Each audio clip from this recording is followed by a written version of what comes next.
নমস্কার বন্ধুরা, আমি রূপা ব্লগস উইথ রূপা চ্যানেলে আপনাদের সবাইকে স্বাগত জানাই। আজকের রেসিপি হচ্ছে সুজি দিয়ে আর গাজর দিয়ে নিরামিষ ভীষণ সুন্দর চকলেট কেক, যেটা বাচ্চারা ভীষণ পছন্দ করবে এবং বাচ্চারা ভীষণ এক্সাইটিং হবে এটা খাওয়ার জন্য। এতটাই সুন্দর এবং এতটাই টেস্টফুল হয় এই নিরামিষ কেকটা। আপনারা দেখুন, আশা করছি ভালো লাগবে। আর আমাদের বাঙালির তো একটা প্রথা চলেই এসেছে যে বৃহস্পতিবার মানেই মা লক্ষ্মীর বার, সেদিনে প্রায় বাড়িতেই কিন্তু নিরামিষ হয়ে থাকে। আর এবছর 25শে ডিসেম্বর, 1 জানুয়ারি এই দুটো দিনই পড়েছে বৃহস্পতিবার। সেক্ষেত্রে অনেকেই ডিম দেওয়া কেক খেতে চাইবে না বা বাড়িতে কেউ খাবেও না। সেক্ষেত্রে আমি এই ডিম ছাড়াই কিভাবে নিরামিষ গাজর দিয়ে চকলেট কেকটা বানাচ্ছি সেটাই আপনাদের সাথে শেয়ার করছি। আপনারা দেখুন, 1 জানুয়ারির দিন যাতে এটা বানিয়ে তোমরা খেতে পারো, সেই জন্যই আমি এটা আজকে আপনাদের সাথে শেয়ার করেছি। আমি 25শে ডিসেম্বর বানিয়েছিলাম, আপনারা যাতে 1 জানুয়ারি বানিয়ে এটা বাড়িতে সবাই আনন্দ উপভোগ করে খেতে পারেন, সেক্ষেত্রেই আমি এটা আজকে আপনাদের সাথে শেয়ার করছি। তো আমি এখানে দেখো, সুজিটা নুন আর চিনি দিয়ে 1 প্যাকেট সুজি খুব ভালোভাবে মিক্সড করে নিয়ে এবার ওটাকে ভিজিয়ে রেস্টে রেখে দিলাম। এবারে আমি এখানে গাজরগুলো গ্রেট করে নেব। আমি এখানে যে জলের পরিমাণটা সুজিতে দিয়েছি সমস্ত কিছুই আপনাদের দেখিয়ে দিয়েছি, সেই মতোই আপনারাও একই প্রসেসে করবেন। আশা করছি একেবারেই আমার মতো খুব সুন্দর হবে। তো গাজরটাও দেখো আমি এরকম ঝিরিঝিরি করে গ্রেট করে রেডি করে নিলাম। বাকি যে অংশটা আছে সেটাও আমি গ্রেট করে পুরোটাই রেডি করে নেব।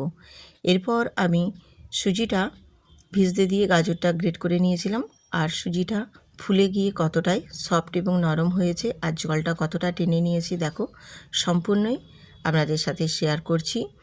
সুজিটা কতটা সুন্দরভাবে একদম সফট এবং নরম হয়ে গেছে আর জলটাও কতটা পরিমাণে টেনে নিয়েছে তোমরা নিশ্চয়ই দেখেই বুঝতে পারছো। এরপর আমি এতে আরও কিছু উপকরণ অ্যাড করছি, যেমন এখানে দিয়েছি 1 কাপ আর হাফ কাপ দেবো এখানে ময়দা। 1 কাপ প্রথমে দিলাম, তারপর দিলাম হাফ কাপ। মেজারমেন্টটা সব একই রকম, আমি যেরকমভাবে দেখাচ্ছি সেই মতোই করবে, তাহলে কেকটা খুব সুন্দর হবে আর ফুলবেও খুব সুন্দরভাবে। দিয়ে এখানে আমি দিয়ে দিলাম 10 টাকার একটা আমুল দুধের প্যাকেট। এই গুঁড়ো দুধটা দিলে কেকের স্বাদটা আরও সুন্দর বাড়িয়ে তুলবে এবং কেকটা খেতে ভীষণ ভীষণ সুন্দর হবে। নিরামিষে কিন্তু এইরকমভাবে বানালে খেতে ভীষণ ভালো লাগবে, নিরামিষ বলে কিছু মনেই হবে না, এতটাই সুন্দর হবে এই কেকটা।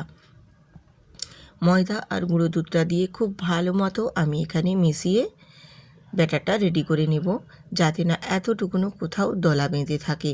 দলা বেঁধে থাকলে কিন্তু কেকটা তখন ভালো হবে না।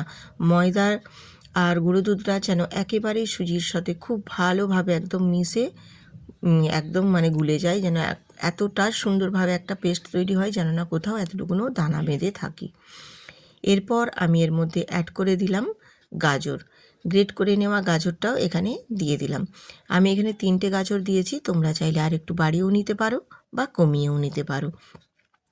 তো বেশি গাজরটা থাকলে কিন্তু খেতে বেশ ভালো লাগবে। আর গাজর বাচ্চারা তো এমনিতে খেতে চায় না, এইভাবে বানিয়ে দিলে বাচ্চারাও কিন্তু অনায়াসে গাজরটা খেয়ে নিতে পারবে। দিয়ে এরপর আমি এখানে ছোটো বাটির 2 বাটি তেল দিলাম। এই কেকেতে একটু তেলটা পরিমাণে থাকলে বেশ ভালো লাগে খেতে। তো তেলের পরিমাণটা যদি খুব বেশি মনে হয় তোমরা একটু কমিয়েও নিতে পারো। তো আমি এখানে ছোটো বাটির 2 বাটি দিয়েছি, দেখিয়ে দিলাম তোমাদের। এরপর আমি এখানে বেকিং পাউডার আর বেকিং সোডা পরিমাণটাও তোমাদের দেখিয়ে দিলাম, আর দিলাম এখানে ভ্যানিলা এসেন্স। যেহেতু এটা কেক হচ্ছে সেখানে যে কোনো একটা তো ফ্লেভার দিতেই হবে, নিরামিষ হলেও খেতে বেশ ভালোই লাগে। দিয়ে হালকা একটু জল দিয়ে ব্যাটারটা খুব সুন্দরভাবে ফেটিয়ে নেব বেকিং সোডা আর বেকিং পাউডার দিয়ে। দিয়ে এবার আমি এটা খুব ভালো মতো মিশিয়ে নিয়ে এটা আমি ঢাকা দিয়ে এক সাইডে রেখে দেব। আর এর ওপর থেকে আর কিছু ড্রাই ফ্রুটস আমি এখানে ছড়িয়ে দিলাম। আমি এখানে শুধু আমন্ড বাদাম দিয়েছি, তোমরা চাইলে টুটি ফুটিও দিতে পারো বা আরও অনেক কিছু ড্রাই ফ্রুটস দিতে পারো। আমার মেয়েরা টুটি ফুটিটা পছন্দ করে না, তার জন্যই আমি শুধু আমন্ড বাদাম কুচি দিয়েই করেছি। এবার এটা ঢাকা দিয়ে ঢেকে দিলাম। এটা তারপর আমি কি করছি, যেই কেকটা আমি যেটাতে রেডি করব সেইটাতে আমি একটু তেল ব্রাশ করে নিলাম। তো এটা কেক টিন ছাড়াতেই আমি কিন্তু ঘরেরই মানে যেটা আমরা সচরাচর ব্যবহার করি সেই পাত্রতেই আমি কেকটা রেডি করে নিচ্ছি। কেক টিন ছাড়াও যে সুন্দরভাবে এই এটাতেই যে কেকটা বেক হবে এটাও কিন্তু ভীষণ সুন্দর হবে। তোমাদের সম্পূর্ণটাই দেখিয়ে দেবো, তোমরা দেখবে ভালো লাগবে। আর এখানে দেখো আমি এর মধ্যে কিছুটা অল্প ব্যাটার দিয়ে তার ওপর থেকে আমি ক্যাডবেরিজ ওপর থেকে এইভাবে সাজিয়ে দিচ্ছি। এতে বাচ্চারা কিন্তু খেতে ভীষণ এক্সাইটিং হবে আর ওরা ভীষণ পছন্দ করবে।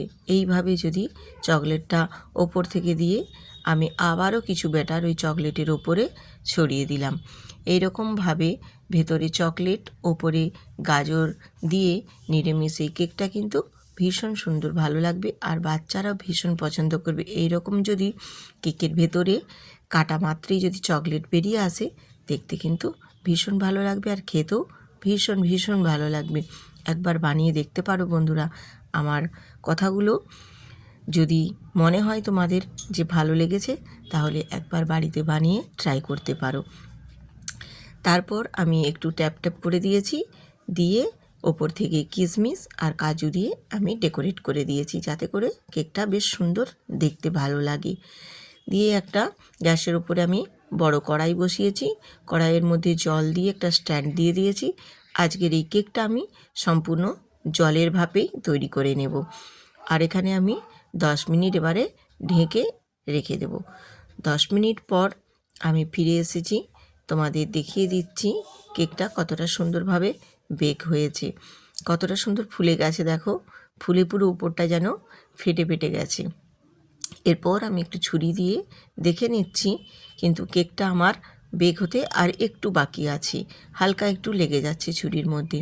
তার জন্য আমি আরও 2 থেকে 3 মিনিট ঢেকে কেকটা বেক করে নেব। তো আমি আবারও 3 মিনিট পর ফিরে এসেছি। কেকটা মোটামুটি আমার এখানে বেক পুরো হয়ে গেছে, রেডিও হয়ে গেছে। তোমাদের আবারও আমি একটা ছুরি দিয়ে দেখিয়ে দেব যে কেকটা এবারে বেশ সুন্দরভাবে বেক হয়ে গেছে। দেখছেন ছুরির কোথাও কোনো অংশে একটুও আর লেগে নেই, তার মানে এবারে কেকটা খুব সুন্দরভাবে বেক হয়ে গেছে। এবার এটা আমি নাবিয়ে তারপর একটু ঠান্ডা করে নিয়ে আপনাদের সাথে শেয়ার করছি। দেখুন কতটা সুন্দরভাবে কেকটা রেডি হয়ে গেছে। তো কেকটা দেখো অনেকটাই পরিমাণে ঠান্ডা হয়ে গেছে। আর এই কেকটাই এতটা সুন্দরভাবে হয় যে সাইড থেকে এইভাবে একটু চাপ দিলেই খুব সুন্দরভাবে ছেড়ে আসবে। এতে আর অন্য কিছুই ইউজ করতে হবে না, কোনো কাগজও দিতে হবে না, কিচ্ছু হবে না, খুব সুন্দরভাবে ছেড়ে বেরিয়ে আসবে। তো দেখুন কত সুন্দরভাবে কেকটা একেবারে বেক হয়ে সুন্দরভাবে রেডি হয়ে ছেড়ে গেল। দেখো দেখতে ভারী সুন্দর লাগছে। আর এই রকম নিরামিষ চকলেট কেক যদি বাচ্চা থেকে বড় সবাই পায়, সবাই পছন্দ করবে। আর নিরামিষ দিনে তোমরা এইভাবে বানিয়ে নিবে, ভীষণ ভালো লাগে খেতে। আর যদি আজকের এই কেকটা, নিরামিষ কেকটা যদি ভালো লেগে থাকে বন্ধুরা, তাহলে ভিডিওটিতে এটি লাইক দিয়ে সুন্দর করে একটা কমেন্ট করবেন। আর যেসব নতুন বন্ধুরা আজকে আমার ভিডিওটা দেখছেন তারা অবশ্যই চ্যানেলটিতে সাবস্ক্রাইব করে বেল আইকনটি প্রেস করে দেবে, তাহলে নিত্য নতুন রেসিপি দেওয়া মাত্রই সবার আগে পৌঁছে যাবে আপনাদের কাছে। আজকের রেসিপি বা আজকের কেকের রেসিপিটা কেমন হয়েছে কমেন্ট করে জানাতে কিন্তু একদম ভুলবেন না। আপনাদের একটা কমেন্ট, একটা লাইকে কিন্তু আমি ভিডিও বানাতে অনেক উৎসাহ পাই আপনাদের থেকে। আবার আসবো আরেকটা নতুন রেসিপি নিয়ে।